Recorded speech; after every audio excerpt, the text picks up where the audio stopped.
My daughter, who always acts like she's entitled, told one of her friends that I ignore her. After hearing that, I pulled her onto the stage during an event and made her do the father-daughter dance with me. Once it was over, I grounded her because I felt she had humiliated me. Now everything has completely fallen apart. My favorite kid, my son, doesn't want me at his game anymore. My wife has divorced me, and even my own parents have sided with my daughter instead of me. I'm a 37-year-old man, and my wife, Rachel, is 36. We have 2 children together, our 10-year-old son, Ethan, and our 8-year-old daughter, Lily. I already know how people are going to react to this because these days it feels like fathers aren't allowed to admit they naturally connect more with one child than the other without being judged. The second I mention that I have an easier bond with my son, people immediately jump to the conclusion that I must hate my daughter. That isn't true at all. I love Lily. The reality is simply that I don't connect with her the same way I do with Ethan. My relationship with my son has always come naturally. I've always dreamed of having a son, and I'm not embarrassed to admit that. Growing up, I spent my time playing sports, fishing, watching games with my dad, and working on projects together in the garage. Those were the kinds of father-son memories I always pictured passing down someday. When Ethan came into the world, it honestly felt like that dream had finally become reality. We enjoy so many of the same things. He loves soccer, baseball, helping me with little projects around the house, and sitting down to watch games together. He pays attention, wants to learn, and actually enjoys spending time doing those things with me. Lily couldn't be more different. She's much more emotional and cries pretty easily. Her favorite hobbies are drawing, reading, music, and little arts and crafts projects that, if I'm being honest, I just don't really understand. I've made attempts to include her in the activities I enjoy, but she usually loses interest or gets frustrated before long. If I try teaching her how to throw a ball, she complains that it hurts her hand. When I bring her into the garage to show her something, she asks endless questions and then gets upset whenever I correct her. If I take Ethan fishing, he'll happily sit there for hours enjoying himself. Lily usually lasts about 10 minutes before she starts asking when we're leaving, so yes, I naturally spend more time with Ethan. That doesn't mean I'm neglecting Lily. It simply means Ethan and I have far more interests in common. Rachel has criticized me about this for years. She says I treat Lily like she's some disappointing version of Ethan instead of accepting her for who she is. According to Rachel, I punish Lily simply because she isn't the child I imagined having. I think that's completely ridiculous. I provide for both of my children equally. They both have food on the table, clothes to wear, everything they need for school, a safe home to live in, and opportunities to enjoy activities they like. Even though I think Lily's art classes cost way more than they're worth, I still pay for them. Last Christmas, I even bought her a drawing tablet. I'm not some absentee father who contributes nothing. But according to Rachel, because I don't enjoy sitting through glitter crafts or father-daughter tea parties, I'm somehow destroying Lily's childhood. That brings me to what happened a few weeks ago. Lily was video chatting with one of her classmates while I happened to be walking through the hallway. I overheard part of their conversation without meaning to. Her friend was upset because the school had canceled the father-daughter dance earlier that year due to scheduling issues or something like that. From what I heard, the girl had really been looking forward to that dance. Lily was trying to comfort her by saying things like, "I'm sorry, I know you really wanted to go, and maybe they'll hold it another time." Then her friend asked Lily whether she had been disappointed too. Lily answered, "I'm sad for you, but my dad never took me, so it doesn't really affect me." I stopped walking the second I heard that. Technically, what she said was true. I never took her. But the way she said it made me sound like I was some absent father who refused to be there for his own daughter, as if I had completely abandoned her. That didn't feel fair to me. The truth is, I never wanted to attend one of those dances because, honestly, I think they're kind of ridiculous. Sorry, but that's just how I see them. It's basically a bunch of dads standing around awkwardly inside a school gym while little girls wear sparkly dresses and pose for pictures. To me, it's just awkward and uncomfortable. Those events have never been my thing. Rachel could have taken Lily to plenty of other activities instead. I don't believe whether I attend one cheesy school dance should determine whether I'm considered a good father. After Lily finished her call, I asked her why she had been talking badly about me to her friend. She looked genuinely confused and simply said she had answered the question she was asked. I told her she had made me sound like I was a terrible father. Without hesitating, she replied, "I didn't say anything that wasn't true. That's exactly the kind of attitude I'm talking about." She's only 8 years old, yet sometimes she talks like she's already a teenager. I told her that even if something is technically true, saying it in a disrespectful way is still wrong. Then I demanded that she apologize to me. She quietly muttered, "Sorry," but it didn't sound sincere at all. She barely even looked me in the eye. Since it felt like she wasn't taking it seriously, I grounded her to her room for the rest of the evening. When Rachel found out, she completely exploded. She told me Lily hadn't made me look like a bad father. I had done that all by myself by acting as though Ethan was the only child who mattered. Rachel said that if hearing the truth embarrassed me so much, maybe I should change my behavior instead of punishing Lily for speaking honestly. She also said Lily had spent years trying to accept that I only cared about her hobbies whenever they happened to match my own. I told Rachel she needed to calm down. I insisted that this wasn't some huge issue and accused her of turning every parenting disagreement into another one of her therapy-style lectures. She kept going, so I finally told her I wasn't listening anymore and walked out of the house. Before leaving, I texted her and said I wouldn't be coming back until she apologized to me. Her response was that I should just go stay at my mother's house because I was the only person who didn't deserve an apology. So that's exactly what I did.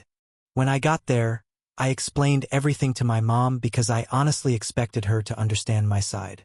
Normally, my mother thinks Rachel overreacts to things. This time was completely different. She raised her voice at me and said, "You grounded your 8-year-old daughter just because she noticed you never show up for her." My dad was sitting there too, and he asked me a simple question, "Did you ever take her to the dance?" I admitted that I hadn't. He immediately followed up by asking, "Then what exactly did she lie about?" I tried explaining that it wasn't the facts. It was the way Lily said it and the context behind it. My dad just replied, "The context is that she has a father who thinks a school dance is beneath him." That really made me angry. I ended up staying overnight in their guest room. The following morning, my mom told me I needed to go home and apologize to Lily. I didn't go back right away because I felt like Rachel had turned my own parents against me, and I wasn't about to reward that by giving in immediately. Then my phone rang, and it was Lily. She sounded quiet and upset. She told me, "Dad, Ethan is really sad, and Mom's been crying. Can you please come home?" I'm sorry I said it that way. Hearing that hit me harder than I expected. I'm not some heartless monster, so I decided it was time to go home. The moment I walked through the door, Lily ran straight over and hugged me. Ethan looked relieved to see me, and Rachel looked completely worn out. For a little while, I honestly thought everything might finally settle down and we could move forward. But later that evening, Rachel found out Lily had been the one who called and apologized to me. She asked Lily why she felt like she needed to apologize in the first place. Lily quietly answered, "Because Dad left because of me." Rachel turned toward me with a look like I'd done something unforgivable. She asked whether I had actually told Lily that. I told her I hadn't, but kids notice more than people think. Rachel accused me of making our daughter believe she was responsible for a grown man storming out of the house. I argued that I hadn't thrown a tantrum at all. I told her I had simply removed myself from a hostile situation. Rachel fired back by saying, "No, you left because your 8-year-old daughter told the truth." Before long, we were arguing all over again. This time, I stayed at home because apparently leaving the house only made everyone see me as the villain. Even so, nothing actually got better. Rachel barely spoke to me for days and treated me like I wasn't even there. Lily started avoiding me unless she wanted or needed something from me. Ethan began sticking close to her like she was fragile, and honestly, that irritated me because now even my own son seemed to think I was someone she needed protection from. During lunch at work, I brought everything up with a few coworkers because I figured other guys would probably understand where I was coming from. They didn't take my side at all. One of them said, "So you grounded your daughter because you skipped a dance?" I told him he was oversimplifying the situation. Another coworker laughed and said, "Dude, if your daughter says you never took her to a father-daughter dance, and you actually never took her, that's not defamation. That's journalism." Everyone around the table burst out laughing.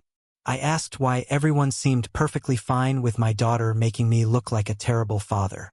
One coworker shook his head and replied, "You keep saying she made you look bad, but the real problem is that your own actions made you look bad."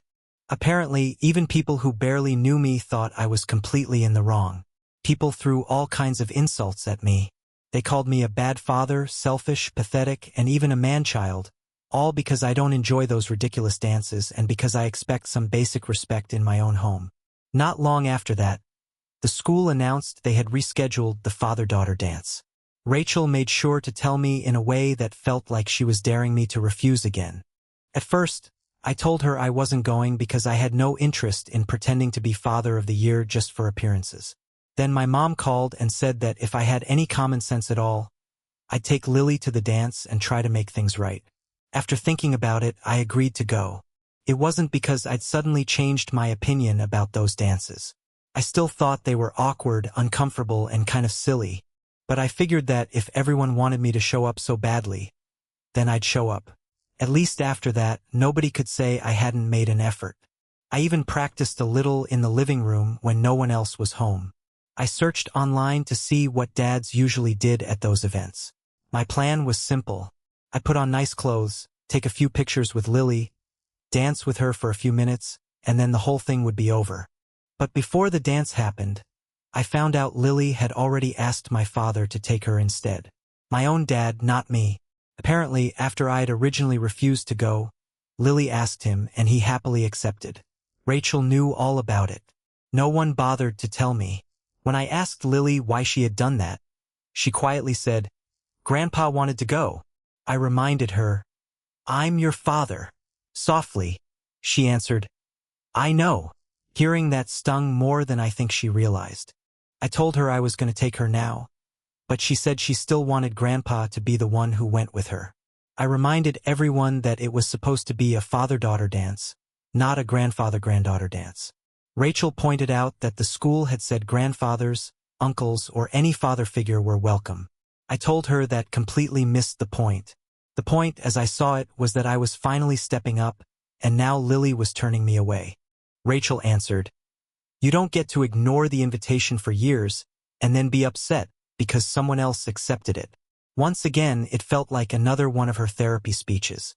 The day of the dance finally arrived, and I decided I was going anyway. My dad showed up at our house to pick Lily up. He looked at me and asked, "Are you sure this is really what she wants?"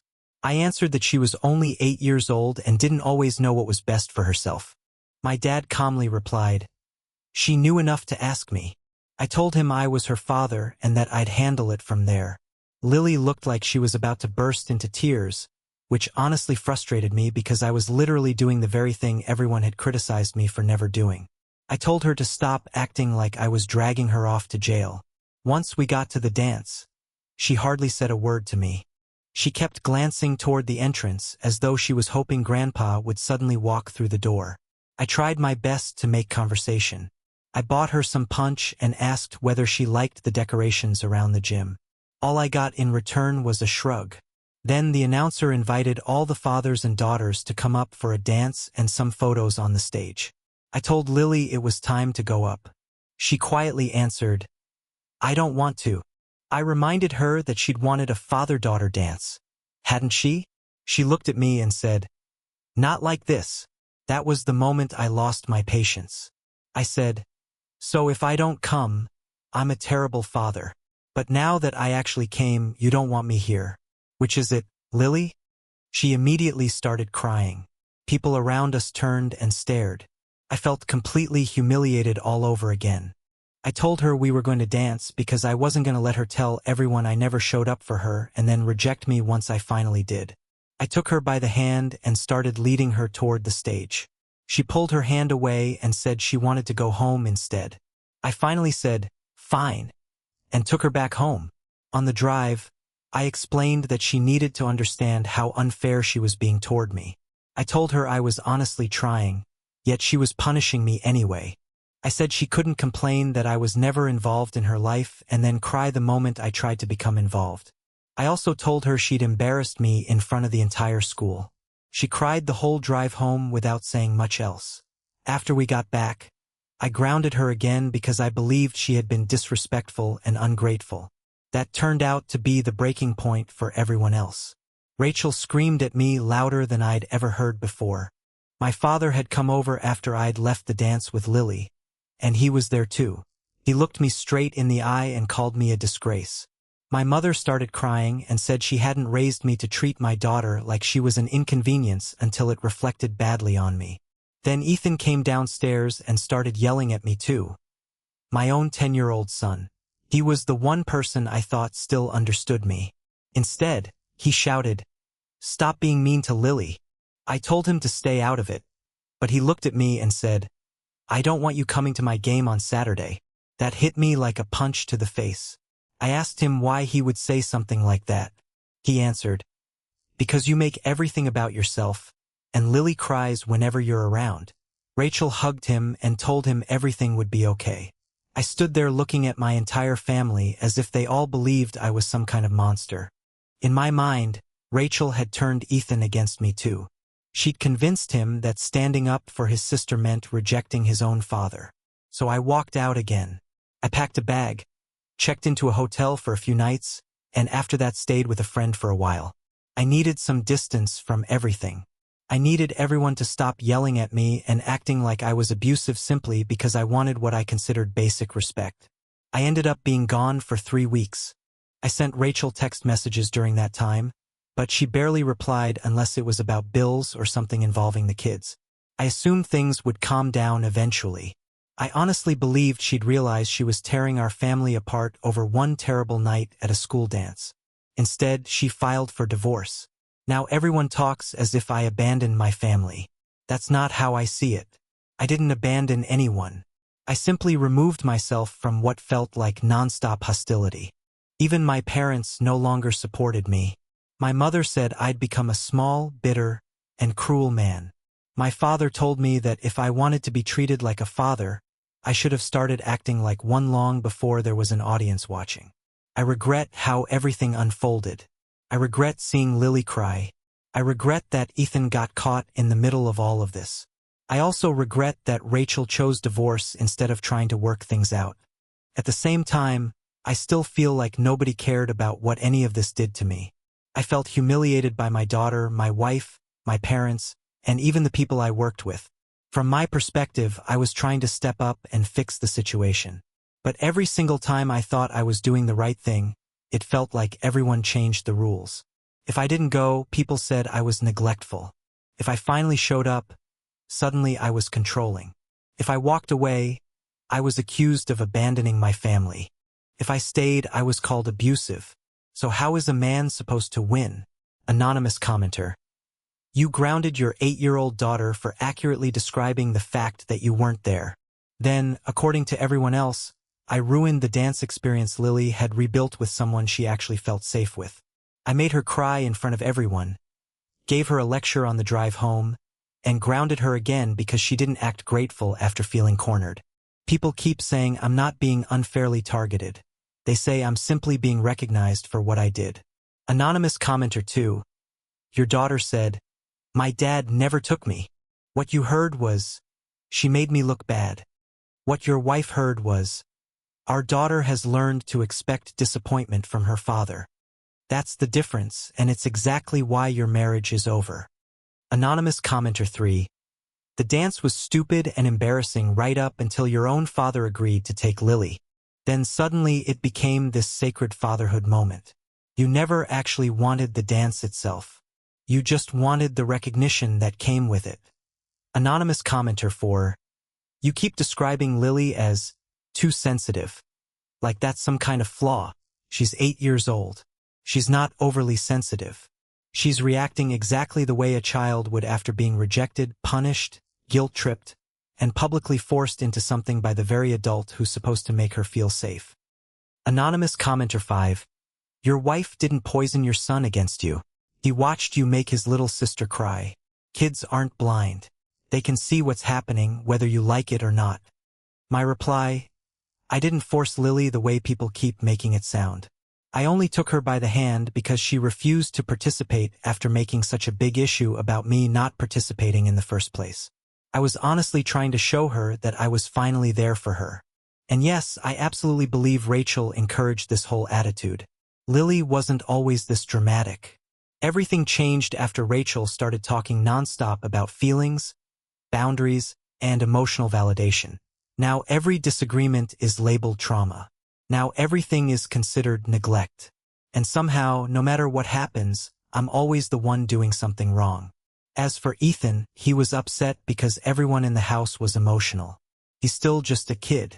He doesn't understand the full picture. Anonymous commenter 6. She refused because she didn't want to dance with you. She's allowed to say no. Just because you finally decided to show up as a father doesn't mean your daughter owes you applause or a trophy. Anonymous commenter 7. You keep insisting Ethan doesn't understand everything. Buddy, he understands the important part. He sees that his sister cries around you. He sees you punish her for telling the truth. He sees you make your own emotions her responsibility. He watched you storm out whenever someone challenged you. A 10-year-old doesn't need any more context than that to figure out what's going on. Anonymous commenter 8. The funniest part of this whole story is that your father showed up for Lily after a single invitation and managed to be a better father figure than you had been in 8 years. You weren't replaced. You were simply outdone. Anonymous commenter 9. If I don't go, I'm neglectful. If I do go, I'm controlling. No. If you skip the dance because you think your daughter's happiness is embarrassing, that's neglect. If you show up only after she says she doesn't want you there anymore and force the moment anyway because your pride is hurt, that's controlling. Hopefully that clears things up, since basic cause and effect seems to be giving you a hard time. Anonymous commenter 10. You keep asking how a man is supposed to win. Maybe start by loving your daughter without acting like she's evidence in some courtroom case against your masculinity. Just a thought. Follow up. It's been several months since Rachel filed for divorce. Honestly, I never believed she'd actually go through with it. I assumed that once everyone calmed down, we'd eventually sit down and talk things through like adults. Instead, she hired an attorney, collected every document she needed, and pushed everything forward much faster than I expected. She told me she'd been thinking about divorcing me for much longer than I'd realized, and hearing that honestly felt like a betrayal. According to her, the dance wasn't the real reason for the divorce.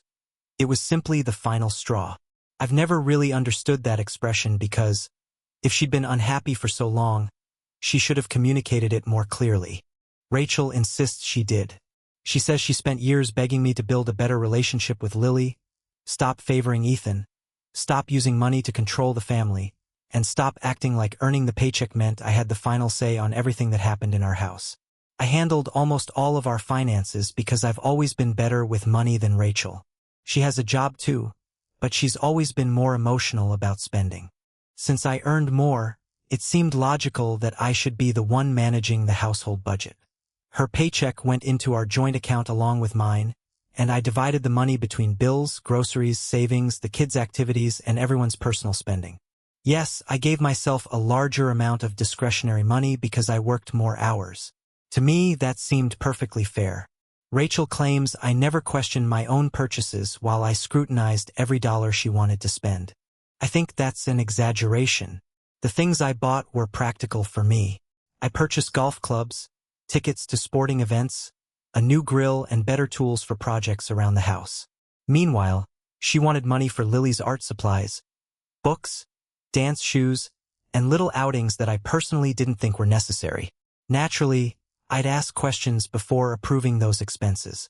That's not financial abuse. That's simply called budgeting. But during the divorce proceedings, Rachel came prepared.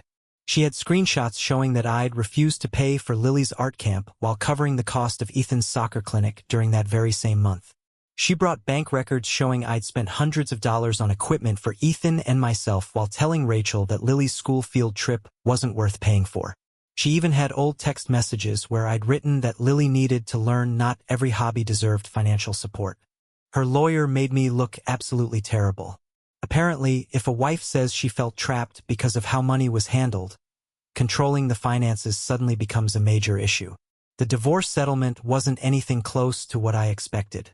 Rachel ended up receiving much more than I thought was fair. The custody agreement also didn't turn out the way I'd hoped. I get far less time with both kids than I expected, and whenever Lily comes for visits, she barely says a word to me. Ethan still comes too, but things aren't the same between us anymore. He doesn't ask me to kick a soccer ball around the yard like we used to. Instead, he'll ask whether Lily gets to choose the movie.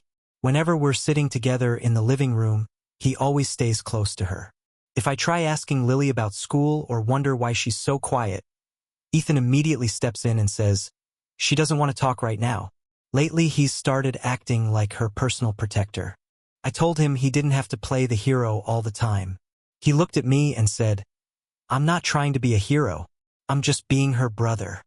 That sounded exactly like something Rachel would say.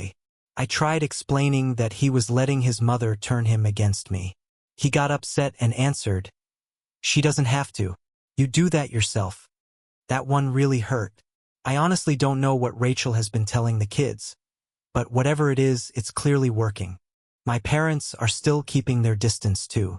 My mother visits the kids at Rachel's house sometimes, and honestly, that feels like another betrayal. She tells me she refuses to lose her relationship with her grandchildren simply because I won't take responsibility for my own actions. My father has taken Lily to 2 more school events since then. I only found out because Ethan mentioned it, not because my parents told me. I asked my dad if he was trying to replace me. He simply replied, "No, you left the seat empty." I'm honestly getting tired of everyone throwing these little one-liners at me like they're somehow profound. Even my friends have started pulling away. At first, a few of them sympathized with me. Then people started hearing about the divorce, the custody battle, and everything involving our finances. I assume Rachel told everyone I controlled her spending. Now some of the guys seem uncomfortable whenever I'm around. One of them even told me, "I never realized things were that bad at home." Bad? From my perspective, we had a completely normal family budget. We had normal rules and normal discipline. Yes, I grounded Lily. And yes, there were times when I was stricter with her than I was with Ethan. The reason was simple in my mind. Ethan responded better to discipline. Whenever Lily got in trouble, she'd either cry, argue with me, or completely shut down. What was I supposed to do? Reward that kind of behavior? People act like I enjoyed punishing my own daughter. I didn't enjoy it at all. I just didn't want her growing up believing that crying was a way to make consequences disappear. Ironically, that's exactly what I think everyone else has taught her. Now all she has to do is cry, and suddenly I'm the bad guy. She says she doesn't want to talk to me, and Ethan immediately steps in to block me. She says she doesn't want to dance with me, and my entire family acts as though I physically attacked her. I've spent a lot of time thinking about everything that's happened. I know there are things I could have handled differently. Maybe I should have gone to those father-daughter dances years ago. Maybe I should have acted like I enjoyed the hobbies Lily loved, even if I really didn't. Maybe disappearing for 3 weeks wasn't the right decision. Maybe I should have been gentler with her. But I also think everyone overreacted in the opposite direction. Now Lily has an entire family that bends over backward to protect every one of her feelings. Ethan seems to believe that standing up for his sister automatically means disrespecting me. Rachel benefited during the divorce by convincing everyone I was controlling. And my parents treat me like I'm some kind of monster when all I ever wanted was a little respect. More than anything, I miss my son. I miss how things used to be between Ethan and me before everyone convinced him to look at me with suspicion. As for Lily, I honestly don't know what I'm supposed to do anymore. She doesn't give me anything to work with. Whenever we spend time together, she just sits there quietly, staring at me like she's expecting me to lose my temper at any second. I hate that expression on her face. It makes me feel like I don't belong in my own family anymore. Maybe I really don't. I've lost my home, my marriage, most of the time I used to spend with my kids, the support of my parents, and even the respect of my friends. And from where I'm standing, it all started because of one stupid school dance. At least that's how it feels to me. People keep insisting it was never really about the dance. Maybe they're right, But I still can't shake the feeling that if Lily had never made that comment to her friend, none of this would have happened. Anonymous commenter 11. There it is. Months have passed. You're divorced. Your finances took a hit. Both of your children have pulled away from you. And after all of that, your conclusion is still, if Lily hadn't told the truth, my life would be fine. You learned absolutely nothing. Anonymous commenter 12. Your son isn't pretending to be some hero. He's a 10-year-old boy who watched his father repeatedly hurt his little sister and decided he wasn't willing to stay quiet anymore just to remain the favorite child. That kid has shown more courage than you've displayed during this entire story. Anonymous commenter 13. You say Lily sits there quietly because she looks like she's waiting for you to explode. That's because you do explode. You exploded over overhearing a phone call. You exploded over a school dance. You exploded because she wanted to go with Grandpa instead of you. You exploded when your son defended her. You even exploded by leaving your family for 3 weeks. She isn't imagining danger. She's learned how to recognize it. Anonymous commenter 14. You controlled the family's money. You favored your son's interests over your daughter's. You dismissed the things Lily cared about. You punished her emotional reactions. You walked out on your family. Then you complained because your wife had evidence. That's not betrayal. That's documentation. Anonymous commenter 15. You keep saying Rachel's lawyer made you look terrible. No. Your own bank statements did that. Your text messages did that. Your actions did that. The lawyer simply added subtitles to the movie you created yourself. My reply: I did not financially abuse anyone. I made sure every bill was paid. Rachel and the kids always had everything they actually needed. Maybe they didn't always get every single thing they wanted. But needs and wants are two different things. Lily didn't need every art class or every dance activity she wanted. Ethan's sports were different because he actually showed talent, and those activities could eventually open doors for him later in life. I viewed that as investing in something with real potential. People keep acting like I deprived my family of basic necessities. I didn't. And I didn't leave my family because it was fun or because I wanted to escape responsibility. I needed space. Everyone in that house was attacking me, including my own son. I'm allowed to protect my mental health too. Anonymous commenter 16. Ethan's sports were an investment in something real. So Lily's interests didn't matter simply because they belonged to Lily. That's the entire problem. Anonymous commenter 17. You keep defending yourself by saying you didn't starve your family. Congratulations. The bar wasn't exactly difficult to clear. Your children had food. What they also needed was love, fairness, emotional safety, and a father who didn't act like his daughter's personality was some manufacturing defect. Anonymous commenter 18. You disappeared for 3 weeks and called it protecting your mental health. Meanwhile, your daughter says one truthful sentence and gets grounded. It must be nice living in a world where only your feelings qualify as emergencies. Anonymous commenter 19. Your father said, you left the seat empty. Your response was, I'm tired of everyone's profound little sayings. Of course you are.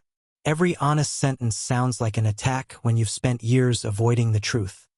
Anonymous commenter 20. You didn't lose everything because of a school dance. You lost everything because your daughter quietly said, my dad never takes me. And instead of hearing sadness, you heard damage to your reputation. That tells everyone exactly who you are. Anonymous commenter 21. You complain that Lily gives you nothing to work with. She gave you years of opportunities. She invited you into her life simply by being your daughter. She wanted your attention long before she stopped expecting it. She told the truth about your absence before she even had the words to call it neglect.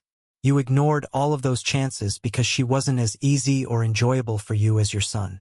Now she's quiet, and you're upset because the easy access is gone. Anonymous commenter 22. Your wife didn't turn your son against you. Your daughter didn't destroy your family. Your coworkers didn't bully you. Your parents didn't betray you. Every single one of those people reached the same conclusion on their own. You're exhausting, self-centered, cruel, and completely allergic to taking responsibility. That's not a conspiracy. That's a consensus. Anonymous commenter 23. Let's check the final score. Grandpa took Lily to the dance because she wanted him there. Ethan protects his sister because he has empathy. Rachel documented years of controlling behavior and got herself out. Your mother chose maintaining a relationship with her grandchildren instead of enabling you. Your father summed everything up in a single sentence. Meanwhile, you're still blaming an 8-year-old. That's an embarrassing performance from a grown man. Anonymous commenter 24. You keep asking how a man is supposed to win. Here's a simple guide. Don't punish your daughter for noticing you're absent. Don't demand affection after years of rejecting her. Don't insult the things she loves. Don't use money as a weapon. Don't disappear for 3 weeks. Don't blame children for the consequences of your own choices. And once you've mastered those basics, move on to the advanced lesson. Love your children even when they aren't reflections of yourself. Anonymous commenter 25. The saddest part of this entire story is that Lily never even insulted you. She never said, "My dad hates me." She never said, "My dad only loves my brother." She stated one simple fact. She said you never took her. And your entire life collapsed because that single fact was carrying far more weight than you ever wanted to admit.